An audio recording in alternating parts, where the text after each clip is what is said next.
Salut les amis de la chaîne Smart SVT. Aujourd'hui, on va entamer la première unité intitulée Consommation de la matière organique et flux d'énergie qu'on trouve dans les deux filières SVT et PC.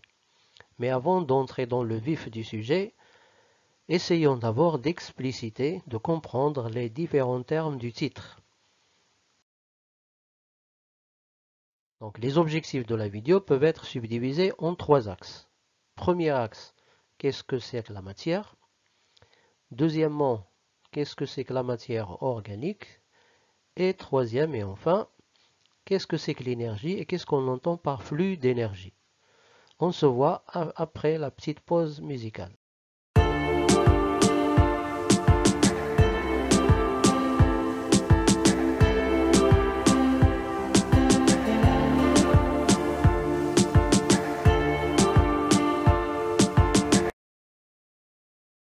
Si je vous propose les éléments naturels suivants et je vous demande de classer ces éléments en deux ensembles. Un premier ensemble qui regroupe les éléments qui représentent la matière et un deuxième ensemble qui regroupe les éléments qui représentent l'énergie. Alors faites pause à la vidéo, réfléchissez et on se voit tout de suite. Avec ces éléments, on peut donc former les deux ensembles suivants. Ensemble qu'on va nommer E et ensemble qu'on va nommer M. On voit que l'ensemble E contient la lumière, l'électricité et la chaleur, alors que l'ensemble M contient tous les autres composés. Donc les éléments de l'ensemble M peuvent être représentés par une formule chimique bien claire, bien précise, avec des atomes de carbone, d'oxygène, d'azote, etc. Alors que les éléments de l'ensemble E ne peuvent être représentés par une formule chimique. Et donc on peut dire que l'ensemble E représente l'énergie, l'ensemble M représente la matière. Maintenant, si on prend l'ensemble M et on veut subdiviser ces éléments en deux sous-ensembles, un premier sous-ensemble qui représente la matière organique et un deuxième sous-ensemble qui représente la matière minérale. Alors faites pause à la vidéo et réfléchissez et on passe à la réponse.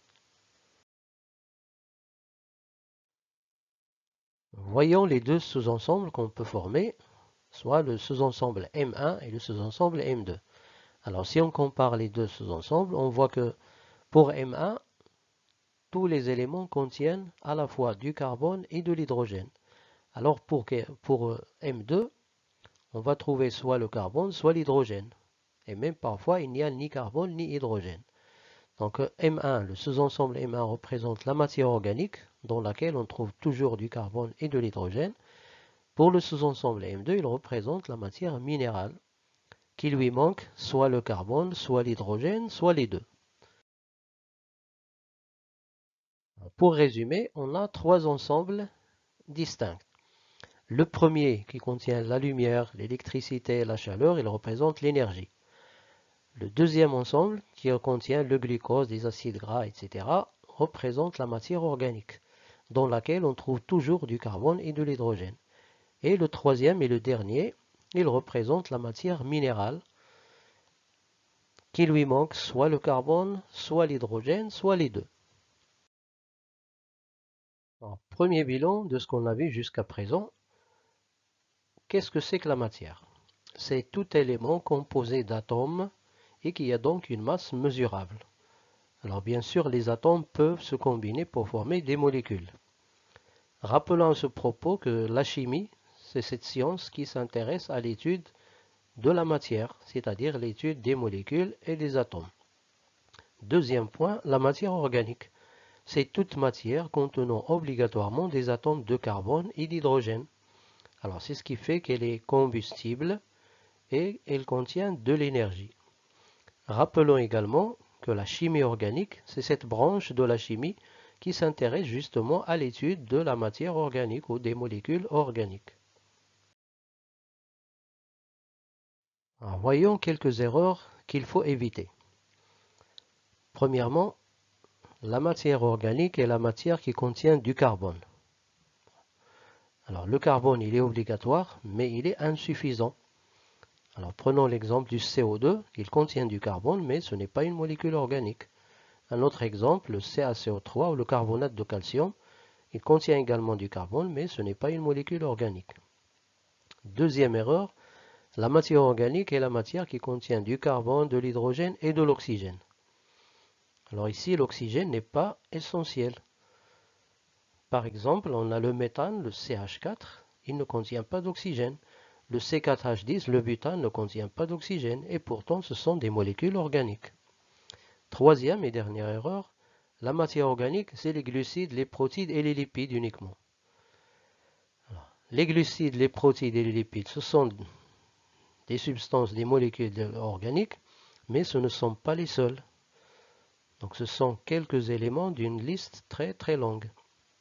Alors voyons quelques exemples de cette liste de matières organiques.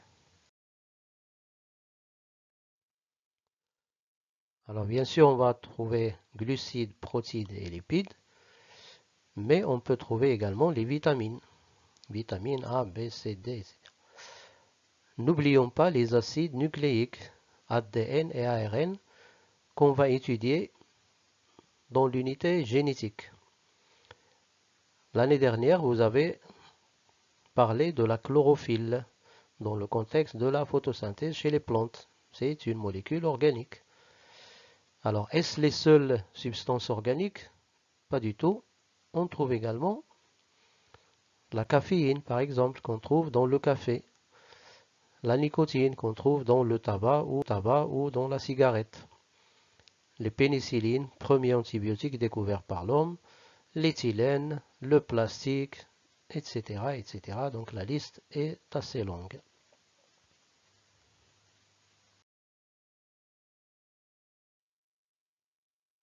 Parlons maintenant de la relation entre la matière organique et l'énergie. Donc au collège, vous avez appris qu'un gramme de glucides peut libérer 4 kilocalories ou 17 kilojoules. De même, un gramme de protides, même chose, peut libérer 4 kilocalories ou 17 kilojoules. Alors qu'un gramme de lipides peut libérer 9 kilocalories ou 38 kilojoules. Alors comment se ferait cette libération? Par combustion ou le terme chimique, l'oxydation. Petite précision pour les unités utilisées, soit la calorie, soit le joule. Alors calorie, ça vient du latin calor, c'est-à-dire chaleur. Alors qu'est-ce que c'est que la calorie? C'est la quantité de chaleur nécessaire pour élever de 1 degré Celsius la température d'un gramme d'eau dégazée à la pression de 1 atmosphère. Donc si je veux augmenter la température d'un gramme d'eau de 1 degré, de 8 degrés à 9 degrés par exemple, j'aurai besoin d'une calorie. La deuxième unité, le joule, ça vient du physicien, le nom du physicien britannique, James Joule, c'est l'unité utilisée pour l'énergie, le travail et la quantité de chaleur. Donc une calorie, ça vaut à peu près 4,18 joules. Alors maintenant, quelle est la signification de l'énergie? Qu'est-ce qu'on entend par ce terme énergie? Alors on connaît tous les différentes formes, différents exemples d'énergie, énergie lumineuse, électrique, éolienne, hydraulique, nucléaire, etc. Mais en fait, qu'est-ce que c'est que l'énergie? Comment pourrait-on définir l'énergie? Alors voyons comment les physiciens définissent l'énergie. Alors ils disent que l'énergie, c'est la capacité d'effectuer un travail ou de libérer une chaleur. Et donc ils utilisent le terme capacité, et donc ce n'est pas une matière. Il ne contient ni atomes ni molécules. Deuxième point, il y a différentes formes d'énergie que vous connaissez sûrement. Énergie lumineuse, chimique, thermique, mécanique, ainsi de suite.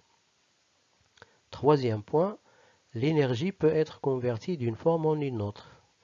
On a vu que l'énergie lumineuse, par exemple, peut être convertie en énergie chimique. L'énergie chimique peut être convertie en énergie mécanique, comme on va voir dans le muscle. Et dernier point, l'énergie peut être transférée d'un système à un autre. Par exemple, l'énergie lumineuse peut être transférée vers les plantes chlorophylliennes. Et donc on a un transfert d'énergie, on parle de flux d'énergie. Donc point très très important, il ne faut pas confondre énergie et matière. Donc l'énergie, ce n'est pas une matière.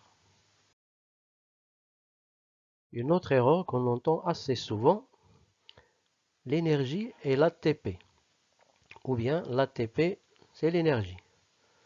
Alors faites attention, l'ATP c'est une molécule, et donc c'est une matière, c'est une molécule riche en énergie. Donc l'ATP c'est une molécule organique qui contient de l'énergie, mais ce n'est pas une énergie. De même, on peut dire que le glucose est une molécule organique, bien sûr, riche en énergie. On peut étendre vers d'autres exemples, par exemple le gasoil ou bien l'essence qu'on met dans la voiture. Ce sont des substances organiques, des molécules organiques qui fournissent l'énergie au moteur de la voiture. Intéressons-nous maintenant à l'expression flux d'énergie. Que veut dire cette expression? Alors on peut parler de conversion de l'énergie, c'est-à-dire la transformation, si on peut dire, de l'énergie par exemple lumineuse en énergie chimique, la conversion de l'énergie chimique en énergie thermique.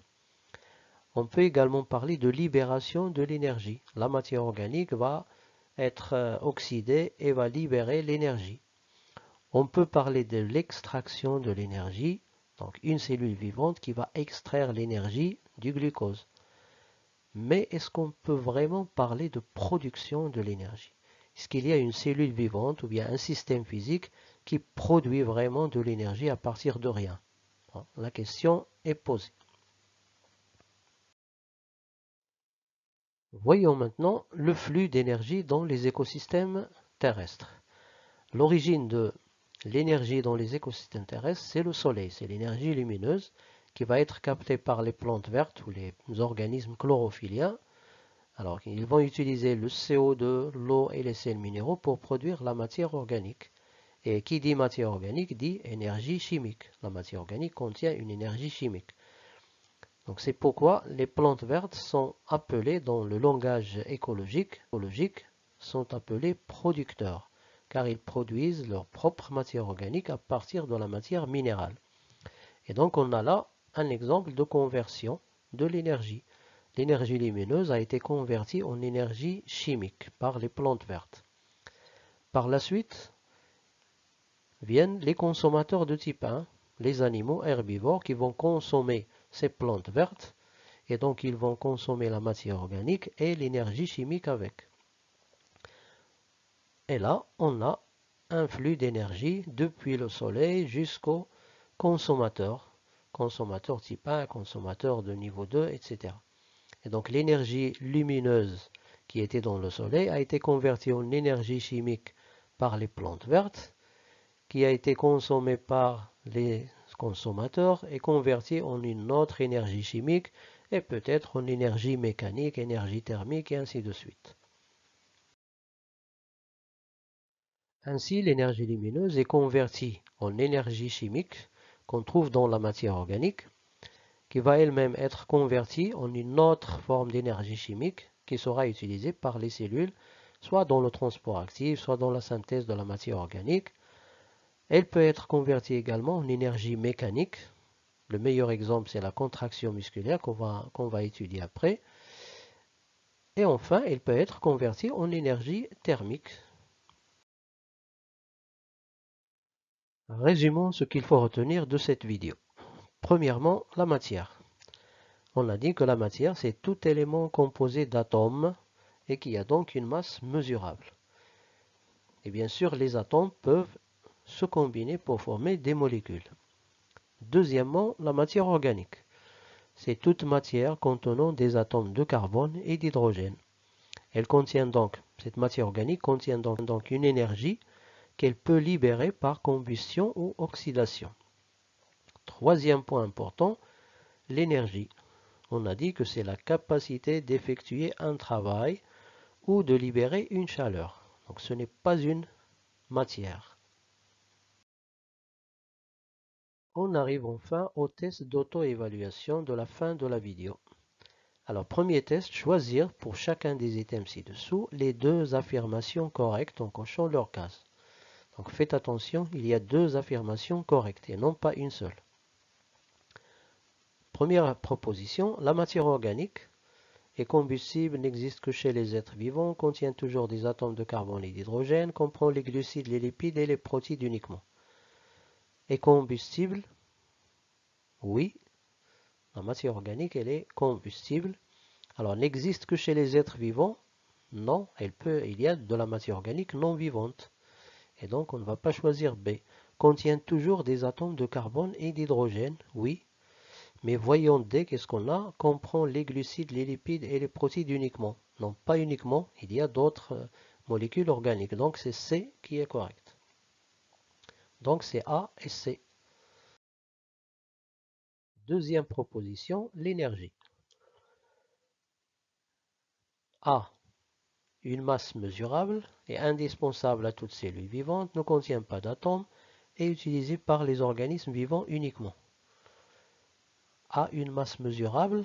Non, c'est la matière qui a une masse mesurable. Donc A, c'est faux. Est indispensable à toute cellule vivante? Bien sûr, il n'y a pas de cellule qui n'a pas besoin d'énergie. Ne contient pas d'atomes. C'est vrai, l'énergie n'est pas formée par des atomes.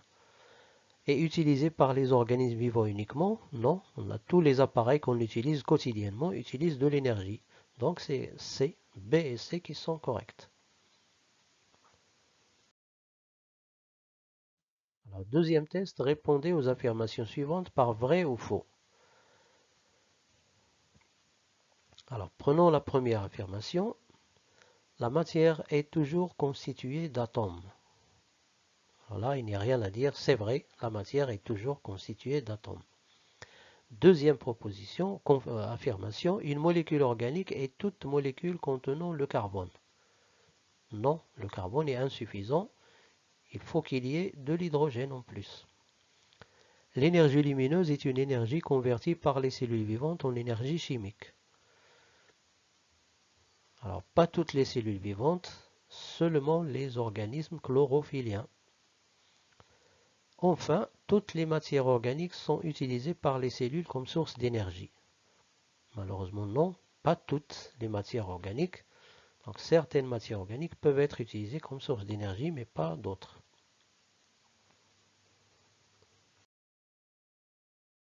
Dernier test. Classez les éléments du tableau ci-dessous en cochant la case convenable. Donc, vous avez différents composés et qu'il faut classer en matière organique, matière minérale ou énergie. Alors, faites pause, réfléchissez et on passe à la correction. Alors H+, c'est-à-dire le proton, l'atome d'hydrogène qui a perdu son seul électron, il ne contient pas de carbone, donc c'est une matière minérale. La lumière, ce n'est pas de la matière, c'est une énergie. Ca2+, les ions calcium, il n'y a ni hydrogène ni carbone, donc c'est une matière minérale. Le C6H12O6, même si on ne connaît pas le nom de la molécule, puisqu'elle contient du carbone et de l'hydrogène, donc c'est une matière organique, c'est une molécule organique. Le CO2, le gaz carbonique, il contient du carbone, mais il ne contient pas d'hydrogène, donc c'est minéral. L'électricité, c'est une forme d'énergie. Les protéines, par excellence, c'est une matière organique. La chaleur, c'est également une forme d'énergie. Et enfin, H2O contient H, mais ne contient pas de carbone. Donc, c'est une molécule minérale. Alors, si vous avez appris quelque chose de la vidéo, faites-nous le savoir dans les commentaires et laissez-nous vos questions et vos remarques.